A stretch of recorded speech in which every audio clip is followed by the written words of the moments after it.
I am Iron Man. You're surrounded! Back to back!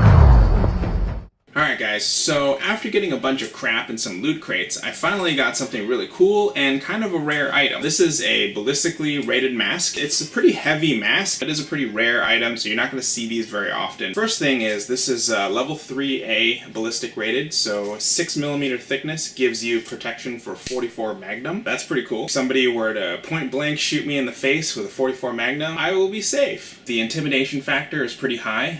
There's a reason why these are seen often in Hollywood with bank heists and things like that. You know, if you really want to intimidate, innocent bystanders, or basically like bring that fear factor into it, this is definitely high on that scale. Leading into that, it's great for Halloween and cosplay, things like that. So, if you're looking to dress up and, kind of add to your costume a little bit, or, if you're into cosplaying and I don't know. I mean, I'm sure there's a lot of things out there that use a similar type of mask. You can use it for that. So, the costume factor, pretty cool, especially since it's actually a real item instead of like, fabricated, right? This is like the legit thing. The other thing is if you get into close quarter combat for headbutting purposes, this is going to protect your forehead, and because it's pretty well padded on the inside of the mask, then your forehead is not going to be bruised too much, but the guy you're headbutting, he's going to feel it for sure. One thing I will say is the negatives of this is that the visibility is pretty low. You're not going to have very good peripherals looking out of these small eye holes. That being said, it is a lot of coverage over your face. Basically, you just have to be kind of like Batman and just like turn your head all the way to actually like look in a certain direction. I guess that's just like a mask thing. If you wear a lot of masks, you might already be familiar with this concept, but if you don't wear masks all the time in your daily life or at work or anything like that, that might be something that might be a new experience for you. These are pretty cumbersome, so when you're wearing it, it's basically pretty, like, since this is actually a ballistic rated mask, it's very heavy, so it's going to weigh down on you if you already have a lot of kit on, or it's hot out, things like that, and you have a lot of gear on and you're adding this onto the front of your face. That's also going to add to the cumbersome effect of having the mask. It's heavy because it is bulletproof, but that's the trade-off, right? Is that, it's like you're not going out there to be comfortable, you're going to protect your face from bullets. So once again, the negative is there, but that's the trade-off. If you do get shot point blank in the face with a 44 Magnum or lower than that, yes, it will not penetrate the mask, supposedly. That's the rating that it's for. I still think you might sustain neck injury or potentially face fracturing, and there's a lot of different types of injury that may not necessarily be due to bullet penetration, but just impact alone. I feel like the impact on your neck alone, just from getting hit with the force of a 44 Magnum, into your face, that could be, something you might not want to experience. So that is something, you have to consider, is that, yeah, it might make you feel like a juggernaut, but you're still going to get that feeling. So I have both of these masks, right? Two of them, and there are two different styles. As you can see, they're a little bit different. This one is the Taiwanese Special Forces mask. So this one, if you look up pictures and stuff, and you can see some of those Special Forces guys in the Taiwanese military, they'll wear this style. This one is a little bit more streamlined and almost has a little bit more personality. It is definitely more of the Asian fit. My fat American face does not fit the Taiwanese mask very well. It pushes on my American cheekbones. And so due to that, I'm not able to wear the Taiwanese mask one for very long, just because it's not very comfortable. So, you might have to have the more Asian features in order to utilize the Taiwanese mask. This one is an American-made copy. It is still bulletproof, right? So it's not like a fake or like a clone or like, airsoft mask or something. This is actually still ballistic.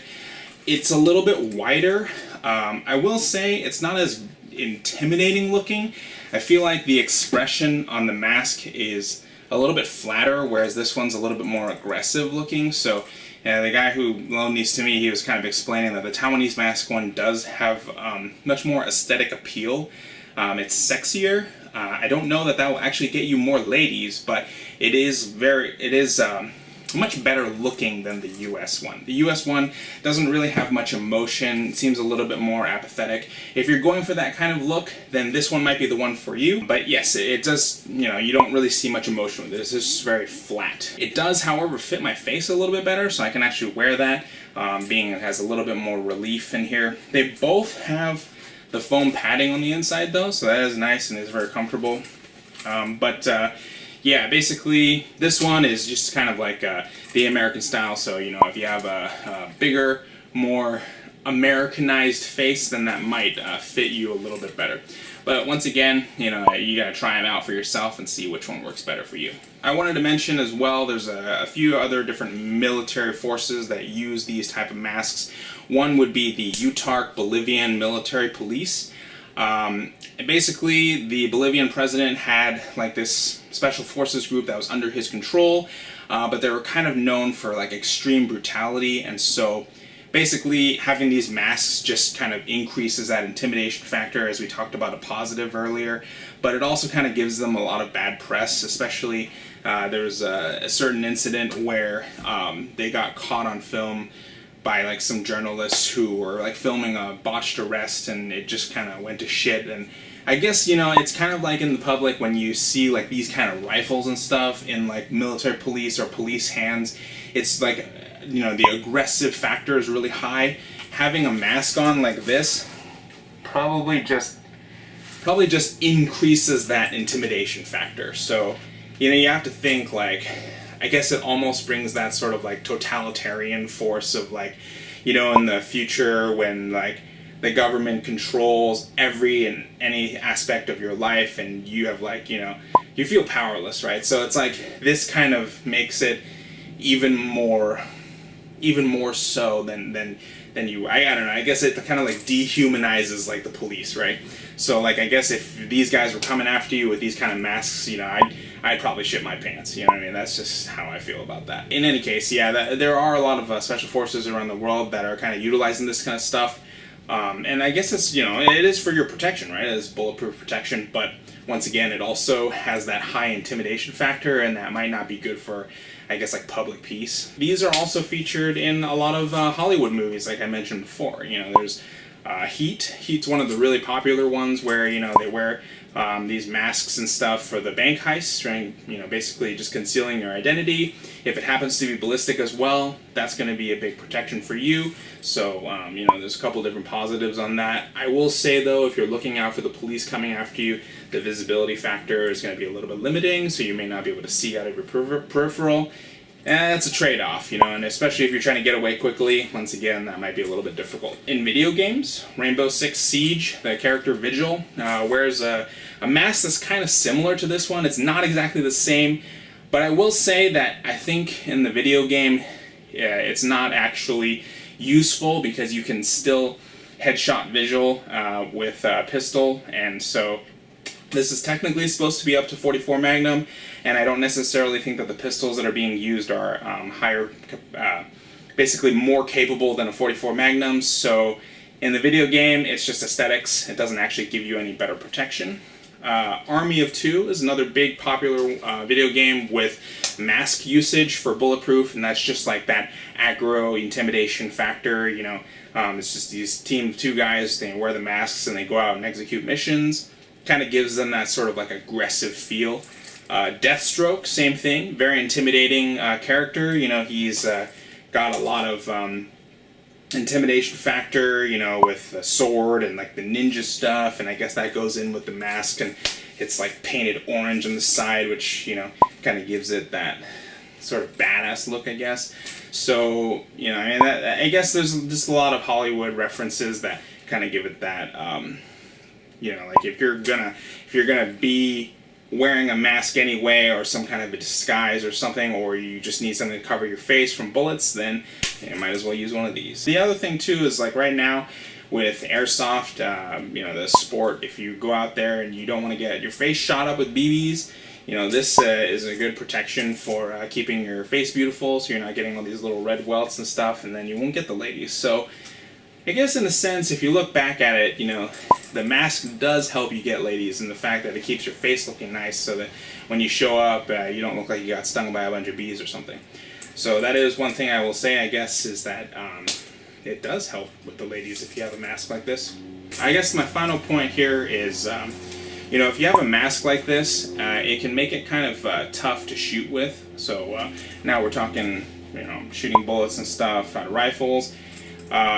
Because the mask increases the thickness of your face, essentially, you're not going to get the same cheek weld with a rifle. So normally, if you're shouldering up a rifle, you know, a lot of people put their cheek right up here against, and that's like a standard cheek weld.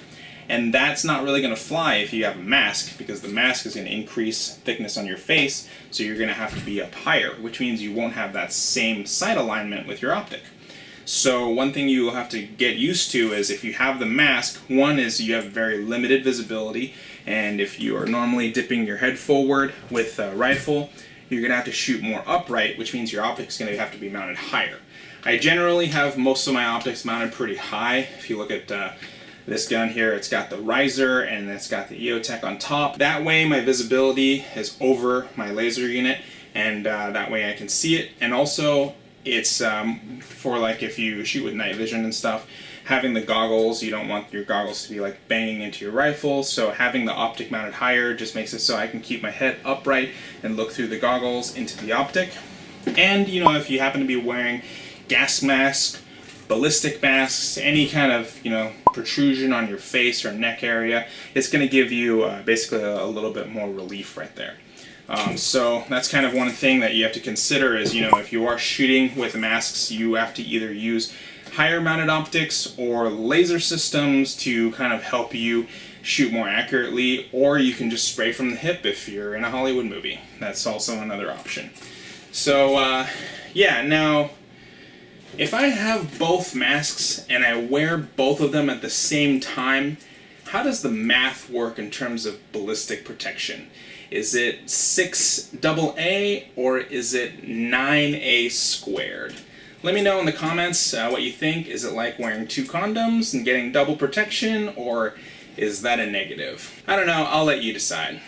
So, thanks for watching the video. If you like the video, please like and subscribe. I also have Instagram and Facebook as well, so you can definitely check us out on there.